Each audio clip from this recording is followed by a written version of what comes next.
Hello and welcome back to my channel. Glory to Jesus, honor to Mary and Joseph. As nearly 300 Ottoman ships closed in on Europe, intent on conquest and toppling the cross above St. Peter's Basilica to replace it with their own banner, Pope Pius V called for another crusade. But this crusade, called in 1571, was not to be one of the weapons, but one of prayer, most especially the Rosary. Pius V, a Dominican and now a saint, decreed that every church in Rome be kept perpetually open and available for prayer, and called on all Christians across Europe to join him in fervently praying the Rosary. Hundreds of miles away, Constantinople, the last vast vestige of the once mighty Roman Empire, had already fallen to the rising power of the Ottomans. It seemed that the Ottoman invasion was inevitable, as its empire had spread to Egypt, North Africa, and the Balkans. One by one, Christian islands had begun to fall as the Ottomans moved to envelop the entire Mediterranean world. Now, Rome itself was poised to topple before the new seemingly irresistible world force.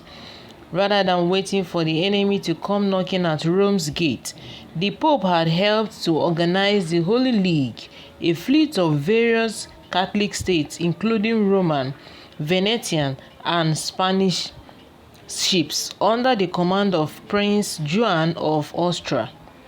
With just over 200 ships, the Holy League had set out to meet the Ottoman in what would end up being a turning point in the history of Europe and the world.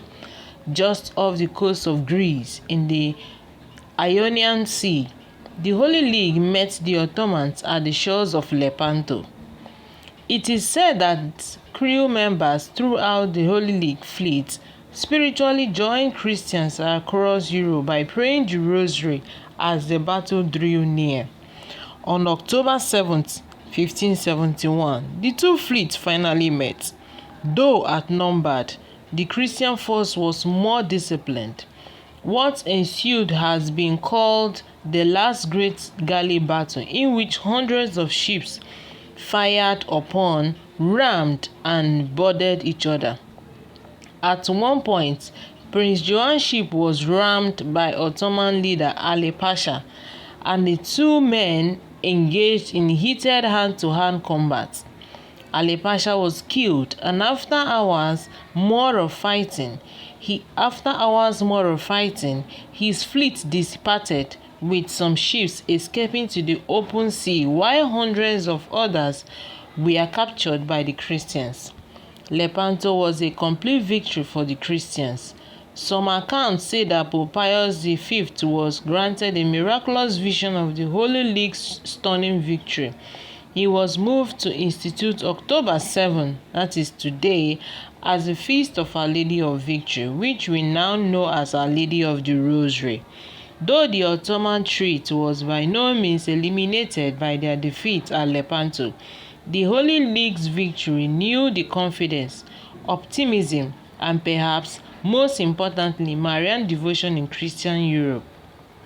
Rather than the ships and guns of the Christian fleet, Pius V knew it was the Blessed Virgin Mary and devotion to her through the Rosary that had given new hope to Christendom.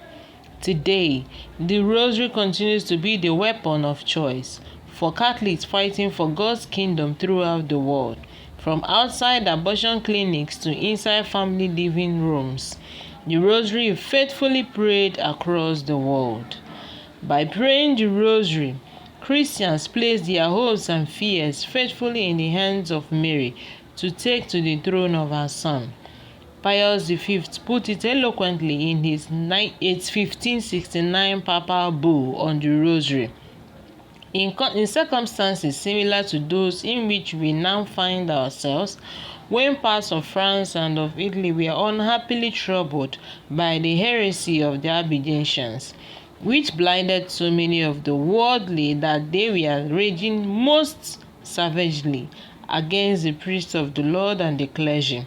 St. Dominic raised his eye up unto heaven, unto the mountain of the glorious Virgin Mary, loving Mother of God. For she by her seed has crushed the head of the twisted serpent, and has alone destroyed all heresies, and by the blessed fruit of her womb has saved the world condemned by the fall of our first parents. Following the example of our predecessors, seeing that the church militant, which God has placed in our hands, in these our times is tossed this way, and that by so many heresies, and is grievously troubled and afflicted by so many wars, and by the depraved morals of men, we also raise our eyes, weeping but full of hope, unto that same mountain, whence every aid comes forth. Ave Maria.